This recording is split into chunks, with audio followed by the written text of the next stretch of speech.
Coming up today on the Indie Wave Podcast, he's all about great music and good works as he endeavors to persevere in the Indie Wave music movement. We'll talk with Iris Colton today on the Indie Wave Podcast. I'm so sick of what I just heard. There's a disease going around, spread the word 6 feet away. The Indie Wave Podcast with That Sailing Guy. That Sailing Guy, also known as Christopher German. In partnership with Glacier FM and broadcasting from the birthplace of grunge, Aberdeen, Washington. Welcome to the Indie Wave Podcast.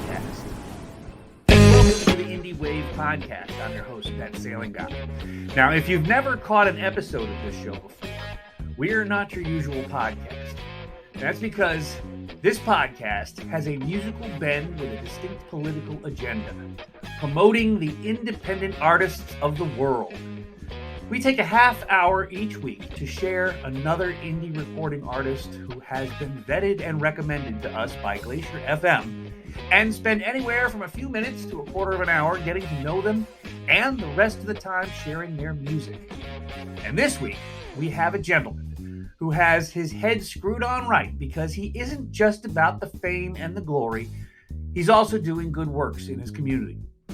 Iris Colton, a favorite of the Glacier FM music gods and an all-around great guy, has a bit of a different take on why he's doing what he's doing. And in this first clip of his music, we will be sharing with you, you'll notice a big sign next to him in the video. Now take note of that sign, because it's not a signboard for his music, and it's not accident that it's there. It's one of his favorite charities, Homeward Bound, a nonprofit dedicated to rehoming animals based in New Jersey, and he chose to promote that charity in a series of videos he shot on his music. Now, I'm not saying he is going to be sainted for his efforts, because he does get something out of it too. He gets a place to share his work and an add-in benefit of giving new eyes and ears a chance to hear him.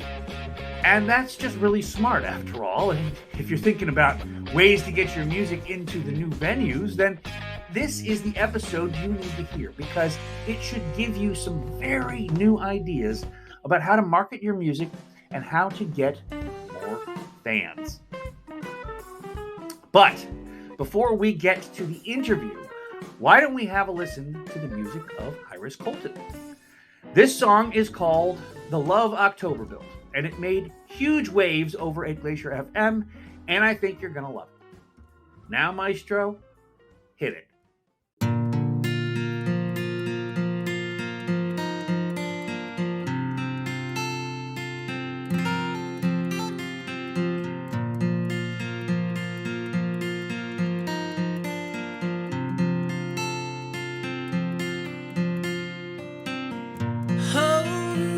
Summer days, I'll be in this phase, waiting for the love I felt.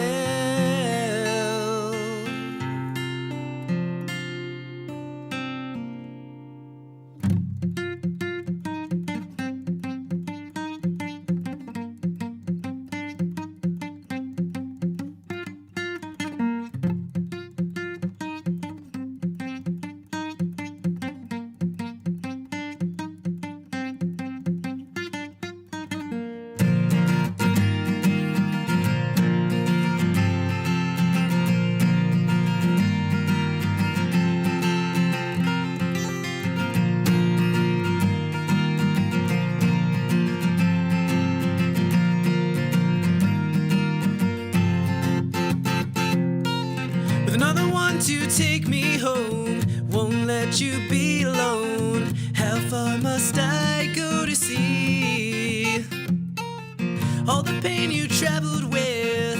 Your heart is my gift. Can you save your love for me? Only summer days.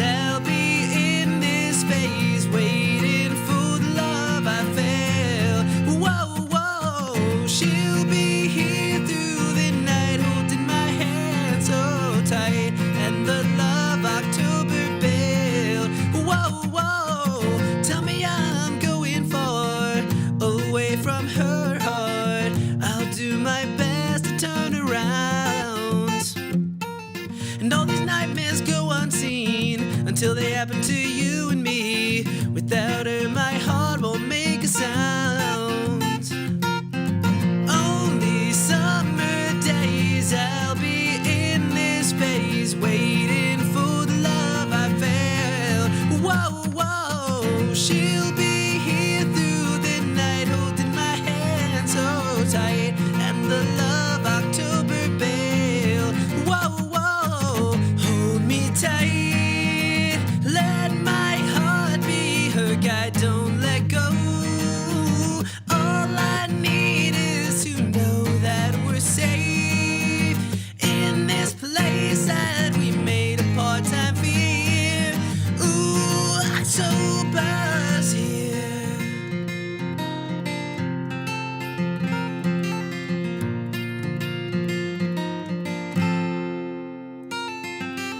She'll be here through the night. Well, folks, today we have a really cool guy that I've been following all over the internet right now. He's kind of new to the scene, and quite frankly, some of his work is way more level-headed and even-keeled. And quite frankly, I think it's a nice little, it's a warm hug of some music if you want to listen to his stuff. It's very chill, but it's also got some great messaging to it, and that's what he's here today to talk about, is the messaging behind his music. And he's on Glacier FM right now, and he's up and coming on the charts, and he's going to do really, really well someday. So we're glad we got him here first, because we're doing all kinds of amazing things with artists that just haven't been found by the rest of the world, and now they're being found on the indie wave. And today we have Iris Colton. Iris, come on the screen here. Let's see your face. Tell me a little bit about yourself. Let's get this whole thing going, shall we?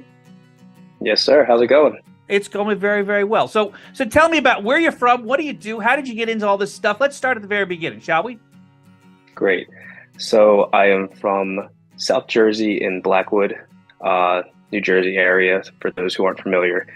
I started playing music when I was around 10 years old, but never really released anything, just kind of had all this stuff stored away, kind of like locked in a closet. And then just decided it was the right time to put some stuff out there, and got pretty good traction with it. But that didn't happen for a few years where I was able to put anything out. I didn't have the capability to. The technology that I wanted to do with the music at the time when I was younger wasn't there. I didn't know how to get the foot in the game, so to speak, but had a lot of help and definitely trial and error. So, I mean, took me a few years to really release something, but once it got out there, it was like, okay, this is how you do it. This is how you ride the bike. So, well, and that it's I'm glad you bring that point up, because so many of our artists that we have on this channel have been waiting for years and years for the technology and the tools and the resources to be able to come together, to be able to match up with where they want to be. And that's one of the things that's making the indie wave possible now, is the fact that, you know, the technology is there. Everybody can turn I mean, I'm working from my home studio. Everybody can work from a home studio. Everybody can put their stuff out streaming online, and you don't have to go through a producing company anymore. I'm glad you bring all that stuff up, because it sounds like you're really taking advantage of the quote unquote indie wave. yeah, definitely, for sure I am. I had really no help in the beginning. It was kind of just me, myself, and I. And writing music became a hobby and just a way, an outlet to voice how I was feeling at the time, or maybe how someone else was feeling but didn't know how to voice it, and or maybe how we were all feeling. But I found a way that with a simple guitar and a computer, you can really play around with it and learn it on your own. Yeah, there's things like YouTube, there's tutorials, but trial and error on your own is usually the best way to get started, just so you know what you like. Because when it comes down to it, if no one else likes it, if you like it, that's where it starts. That's how you can get one foot into knowing what you want to do, is if you like it. Well, the song that we just featured for you, it is called the Love That October Built. That was it. You got a clip on YouTube, which is really it's a very warm, embracing song. I think, you know, you're not really I don't know how the best way to put it, but to say is it's really kind of very embracing and warm and tender, and quite frankly, I think it's very soulful music that you put out there. And I think you're going to go really far with this stuff because I think it's just so approachable. It's very consumable. It's very digestible music that you're putting out there, and you're doing this all from your home, right? That is correct. I will say that that song itself, I wrote over the course of a few months, tweaking it here and there, and then played it in my, office space, recorded it there, and then that I did take to a recording studio with a producer who is pretty well known in movie industry, and worked with him a bit, and all we really did was just layered, which I didn't have in my original song, was just layering the background vocals with multiple guitar tracks. And I was kind of listening like, okay, it sounds really good, but what did you do? And he just kind of looked at me like, we layered it, like multiple vocal tracks, 8 vocal tracks, 6 guitar tracks. I was like, I've never even thought of that. And then released that version of the song. And then I still had this demo of the song, and I was like, I like it, but now I know the layering technique and the layering secret. Let me do that on my own. And then I released that March 24th. And then um, October 13th, that same year, I had about 6, 7 songs else written and just did it all from home. And I've Uh-huh. been doing that ever since. Well, how did you meet up with the producer that was you worked for there? I didn't know that, but how have you been networking? How have you been getting your So connections? yeah, that kind of happened with I was looking for a recording studio just for the vocal track part of it because I have a microphone in my studio at home and wasn't liking the sound I was getting from it, but didn't know what sound I would like. So I almost wanted to demo some different microphones, but I was like, a recording studio would know exactly what I'm looking for. Um, and then there happened to be a recording studio less than 10 miles away from where I currently live. And it just so happened that he worked on a couple different things for the Rugrats movie. I don't know if you remember that, back in Hmm. like 2002.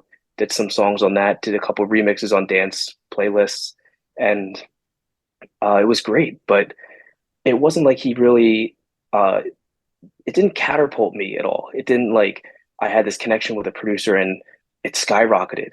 It just happened to be that he was a producer for bigger things in a studio that was local to me.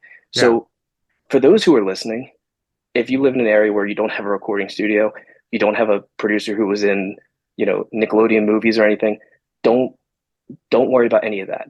Just work on your own first, because going back, I think that's what I would have wanted to do, Hmm. and done some more trial and error. But ever since then, I've been on my own doing it. Well, the whole reason why we got connected was through Glacier FM, and Yeah. they said, you got to talk to this guy. He's doing really well on the circulation right now, and it's with the song that we just played for you. But you have a whole bunch of different tracks out there, and you're actually you're quite prolific in what you're putting out there. So tell me about what do you have going on right now with your streaming, with your marketing? How are you getting yourself found out there? So a couple months back, almost close to a year, I did a virtual concert, and that really helped a lot. That I went to a studio for and recorded it, and then left that on YouTube and everything. Got some likes and stuff like that, and got passed around. So that I use that for almost like a portfolio. So Mhm. when I go on and look on different sites or different clubs or different venues I'm looking to play, I have a portfolio. I think that's one of the biggest things, the biggest advantages in today's world. Back then it was you get a cassette tape with the names on the back of the track, and that you hand it to the DJ and say, hey, if you, or the bouncer at the club and say, hey, I would like to perform here. Here's my song list. Nowadays, you can just send them a link, Mhm. and I think that's very helpful. So that's having that on helps out a lot. Between That's one way of marketing. Anyone asks, "Oh, what kind of music do you write? What do you sound like?" Send them a link, whether that's Spotify, YouTube, Instagram, even anything you can do to get yourself out there. And for me personally, number one, I think one of the biggest things would be merchandising, and that doesn't always just mean your songs and like sending them out and stuff like that. But between the shirts, between hats, anything you can think of, even if it's just like handing them out. You get them made, you might spend some money, but handing them out, helping out yourself. I mean, in this kind of industry, you got to kind of feel that you should love yourself too and respectfully put yourself out there a little bit. So for me personally, it's, you know, between digital marketing, between merchandising, getting in contact with people through Instagram, Facebook, talking to people through the wave. I mean, you just gotta you just you just gotta try it out for yourself and see where it takes you. You never know. Well, it's funny you bring up this merchandising thing, because that's something I'm finding a lot of the different artists we've had on here are now really pushing towards. Particularly, we had Katie Bell on a couple weeks ago, who was on American Idol, and she said, 9/10 of her business right now is creating merch and getting people to buy her T-shirts and getting people to support her in those forms. And by purchasing those things, they're helping funding the music, and it's all working out. How are you working with all that stuff? How's that working for you? It's going well. It is. I think that the first thing that when I first started, I was going to, customink.com, and I was just kind of making it myself. And I feel like that was way too much money for me. So I was going to my local mall and screen printing on, my own logo and stuff. But the first thing that I'm finding helped out the most in this whole journey was getting my own website. And that way you can do as many products as you want, however you want to do them, and design them how you want. You can make the website how you want. I mean, at least 4 to 6 times a year now, I'm changing up what I have on the site between designs. And I'm always finding better quality material. I mean, I use like a tri-blend material for the t-shirt, so it's super soft. The hoodies are the best material I've had that don't shrink. I mean, that's stuff that you really need to look at when you're looking at merchandising. Don't just go for the regular brand that you find in your local, uh, just Walmart or any kind of store like that, because you're going to have issues. You're going to have, productivity fails here and there. Yeah. So it's trial and error with that. But well, don't just tickle me, man. Tell me what the website is. What's the website? you can go to iriscolton.com, and Okay. anything on there. I find it very helpful when you help out local communities as well. So I mean, you're benefiting yourself because I mean, let's be honest, you got to make money somehow in this industry, but also helping out the people around you. I always do a lot of charitable work with Homeward Bound, which is actually a animal shelter um, across streets from me, kind of in the same lake as me, as you would say. And most of the time when there's stuff going on, there might be discount codes or even giveaways and stuff like that on the site. And the the stuff I get from that site, actually part of it does go to charitable stuff like Homeward Bound or other organizations that I've worked with. I noticed So the video you put up on YouTube for the Love in October song that you have prominently displayed in that video. You have the Homeward Bound billboard in there. yeah, they helped sponsor it. That was great. It's such a great place there. I love animals, and me and my family have gotten saved pets from there all the time. But it's a great place, and I just found that they're the most humble people, and they definitely need help, as a lot of animal shelters do. So anything you can get, I mean, that's something a lot of people don't think of is, well, how do I get my name out there? How do I do this? Talk to people, talk to your local animal shelters, talk to your local food bank drives, even festivals that might be coming up, but the weather's getting nicer. I mean, ask around, see if you can play a show or let them listen to your music, whatever it takes. I mean, it it's not just to benefit you, but also someone else. I found that one time I was going to go off a little bit here, but I was speaking to someone uh, in a mall in Pennsylvania, and we just happened to be waiting for our food in line. He was telling me, he was kind of going off saying he was having a hard time in his life. And I was like, sounds like the song I just wrote. And he kind of looked at me and was like, what song? He listened to it and he's like, dude, I'm like tearing up. It's exactly what's going on right now. Thank you. And it's not like I changed his life, but stuff like that, you never know where music can come and play and help. So you never know. Ask around, see if you can perform places, get your name out there. Whatever your message is, someone else might have the same message but don't know how to voice it. Well, and I'm glad you're bringing it up, because That's one of the big takeaways I think that we're getting from all the different conversations we're having on this show, which is to say it has to be a multi-level channel marketing thing. You can't just expect to get your YouTube found. You can't just expect to get your Spotify downloads up. You have to be showing up and doing good things in the community. You have to be networking. You have to be hitting all of the levels all the time to really get the impact that you want to get and to meet the people that you need to meet in order to be able to be a success in this business, isn't it? Right? Of course, of course. Well, I'm glad you're on the podcast then, because that's a whole nother way that we're going to hopefully reach some other people here. But as I like to do with every conversation I do, every conversation I have on here is I like to finish the podcast with a song. And one of the songs I really liked for yours, and I'm going to screw up the name, but it's All Hallows Eve. What's the Salham? How do you say that? Sam Hain, yes. Sam Hain. So Yes. yeah, I'm gonna play that now, and it's called All Hallows Eve, and it's a really, like I said, it's a loving, charitable, wonderful music, and it seems like you have a good heart in yourself, sir. So thank you so much for doing the work that you're doing, and thank you for paying it forward, and thank you for sharing your music with us. Of course, anytime. Happy to have me. Well, Iris Colton, you want to check him out. IrisColton.com will get all the stuff that you need to buy to help support this guy, because he's doing a lot of great works out there and he's putting some wonderful music out. So before we go any further, let's listen to Sahayam, All Hallows Eve by Iris Colton, coming up right now.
Hey there, I'm Christopher German, host of the Indie Wave podcast, broadcasting from here in Aberdeen, Washington.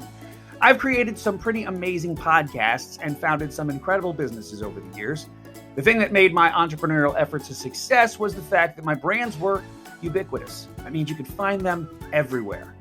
Now, I know that owning a business in Grays Harbor can be a challenge. Getting customers to notice you is ever important, and the best way I can help you do that is to help you create a video that explains to your customers around the world what it is you do and how your service or product is important to their needs. Now, it's not expensive like radio or TV advertising, and all you have to do is use the tools that are at your very fingertips, along with the podcast we create to make your business a success. And all you have to do that is make the video, and that's where I can help. I will create a promotional video for your business that meets your needs and fits inside your budget so that you too can make your business ubiquitous. All you have to do is message me today to get started. I offer free consultation, and I can offer a full line of services to help you grow your social media presence and get you more business. All you have to do is call 252-617-3792 or email me at info@thechartedlife.net. Aberdeen, let's grow together, and let's make the city of Aberdeen ubiquitous.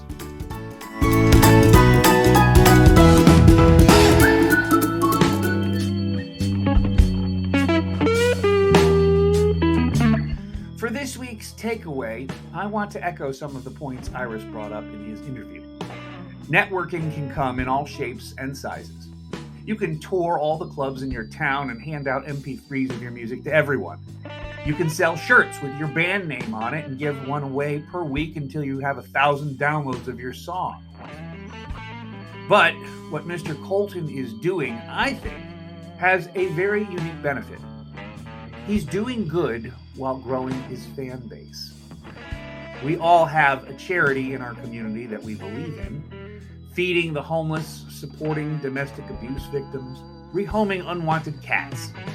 There are hundreds of really caring people out there in each of our towns and cities who are doing hundreds of amazing good deeds and could use our help.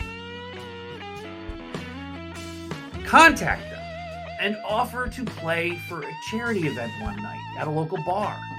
All your fans will show up, and who knows, you might meet a few more there while you're playing. Play at an event your charity is hosting and give their fundraiser a special taste of your brand of music. Every nonprofit needs a helping hand in whichever way you can support them.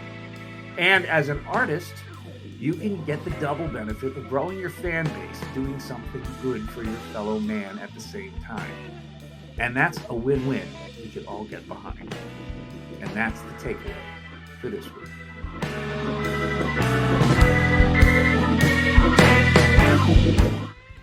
Well, the party's over for this week. I do hope you enjoyed Iris Colton. You can check him out at iriscolton.com. You can also check out his charity at homewardboundnj.org. Big thanks to Mr. Colton for allowing us to visit for a while, and huge thanks goes to Glacier FM for making the introduction. And since we're thanking people right now, I want to thank you for tuning in and listening to this show. If you liked it, hit that subscribe button and share this episode with your friends. We had a huge week for subscribers, up some 150 in the last 5 days, and that's all thanks to our crack staff of promoters. Big special thanks goes to Mohammed Mombasser for all his hard work and SEO expertise. If you need a guy to get your YouTube channel in check, you can get him at cladposter24hour@gmail.com or by checking him out at MD Mombasser on LinkedIn. You'll find a great review I did about him on my page at That Sailing Guy on LinkedIn as well. We'll see you again next week at 2 p.m. Eastern Time on Tuesdays with a brand new episode, so tune in. Remember, do good, have fun, and sail far. For the Indie Wave Podcast, I'm That Sailing Guy, and we'll see you next time.